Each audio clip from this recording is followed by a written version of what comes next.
গত বুধবার আপনাদের কাছে বলেছিলাম, নিশ্চয় স্মরণে আছে, যে ধৃতরাষ্ট্র লৌহ ভীমকে কিভাবে চূর্ণ করে অনুশোচনা করছিলেন, এবং তখন সঞ্জয় এসে তাকে জানিয়ে দিলেন যে আপনি অনুশোচনা করবেন না, তিনি জীবিত আছেন, আপনি যা চূর্ণ করেছেন তা একটি লৌহ ভীম।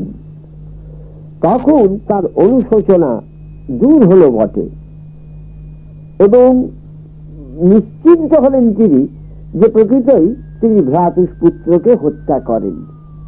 কিন্তু মানুষের মন এমনি বিচিত্র যে ক্ষণমাত্র চিন্তা না করে সে আবার বিপরীত একটা চিন্তায় মধ্যে গিয়ে পড়ে। বিশেষ করে প্রতিহিংসা নেবার জন্য যখন কোনো মানুষ চেষ্টা করে, তখন সেটিকে সে পূর্ণভাবে সম্পাদন করতে না পারলে তার মনটা আবার ভারাক্রান্ত হয়ে ওঠে। সেটি সম্পাদিত হলে যে দারুণ অনুশোচনা করতে হতো, সে চিন্তাটাকে তখন সে তুচ্ছ জ্ঞান করে। অবিলম্বে ক্ষণিকের সেই তৃপ্তিটা না পাওয়ার ক্ষোভ তার মনে থেকে যায়। ধৃতরাষ্ট্রের মন তাই চঞ্চল হয়ে উঠল নানা ভাবনায়। একবার মনে হলো, তাই তো, পুত্র হত্যার তো প্রতিশোধ নেওয়া হলো না, আমি লৌহ ভীমকে চূর্ণ করলাম, ওকে বধ করতে পারলাম না। আবার মনে হলো, না না, ওই বধ না করে ভালোই হয়েছে, আবার এই পাপের ফল আমাকে ভোগ করতে হতো কত জন্ম কে জানে, ভালোই হয়েছে, ভালোই হয়েছে। যখন এইরকম চিন্তা করছেন, ঠিক সেই সময় বাসুদেব সেখানে এসে বললেন, মহারাজ ধৃতরাষ্ট্র, আপনাকে আমি অত্যন্ত চিন্তিত দেখছি, এবং আপনার মনও অশান্ত হয়ে রয়েছে, তা বুঝতে পারছি। আপনি তো শাস্ত্রজ্ঞ পুরুষ, বেদ বেদাঙ্গ বহু ধর্মগ্রন্থ পাঠ করেছেন, তা নিয়ে আলোচনাও করেছেন, কিন্তু তবুও অধীর হচ্ছেন কেন? এই পরিণত বয়সেও কি আপনি বুঝতে পারছেন না যে আপনার বুদ্ধি আপনাকে ভুল পথে চালিত করেছিল বলেই আজ আপনি সর্বহারা হয়েছেন, সহস্র সহস্র রাজন্য বর্গের মৃত্যুরও কারণ হয়েছেন? তাই আমি এই যুদ্ধের পূর্বে বারবার আপনাকে আপনার পুত্রদের অকারণ যুদ্ধ থেকে বিরত থাকবার জন্য অনুরোধ করেছিলাম, কিন্তু আপনারা আমার কথা অগ্রাহ্য করে যুদ্ধের পথই বেছে নিয়েছিলেন। কিন্তু এই পথের শেষে যে কি দুঃখ, সে বিষয়ে বিন্দু মাত্র চিন্তাও করেননি। তাই আজ আর অতীতের ভুলকে প্রাধান্য না দিয়ে শান্ত মনে দিন যাপন করুন, এই আমার অনুরোধ।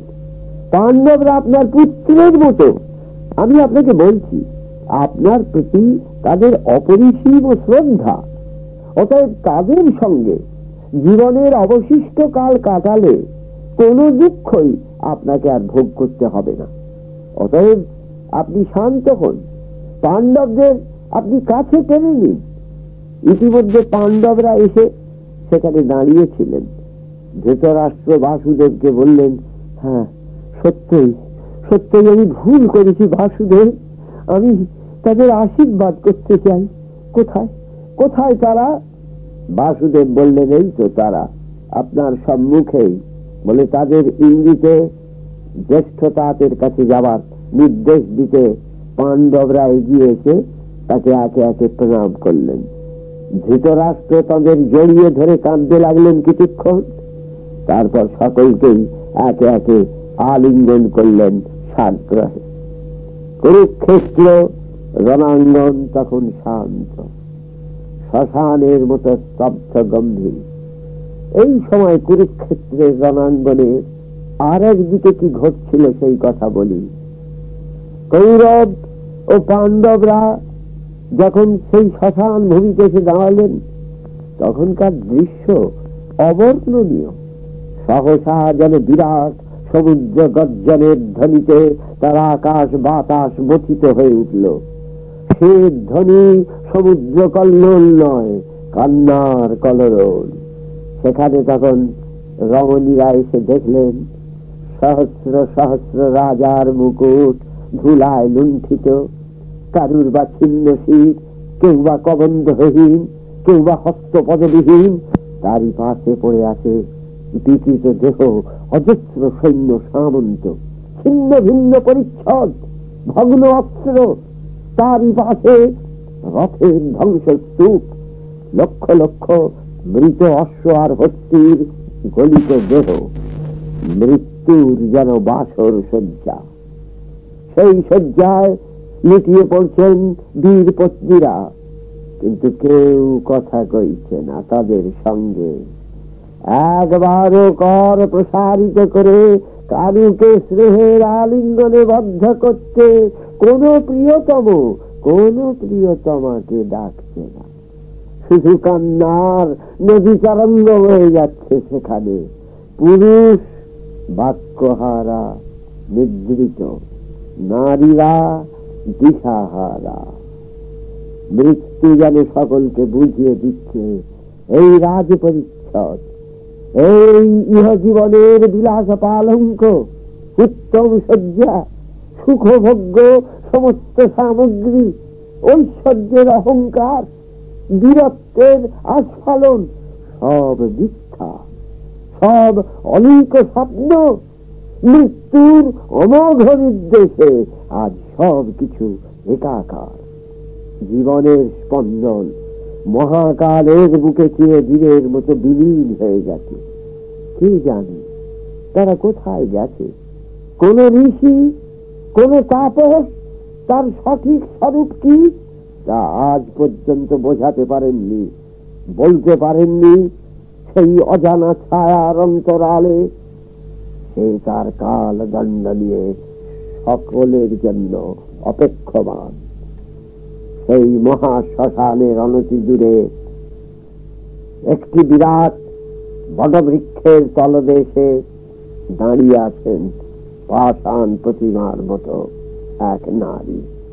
তিনি আর কেউ নন, গান্ধার তনয়া ধৃতরাষ্ট্রের সহধর্মিনী গান্ধারী।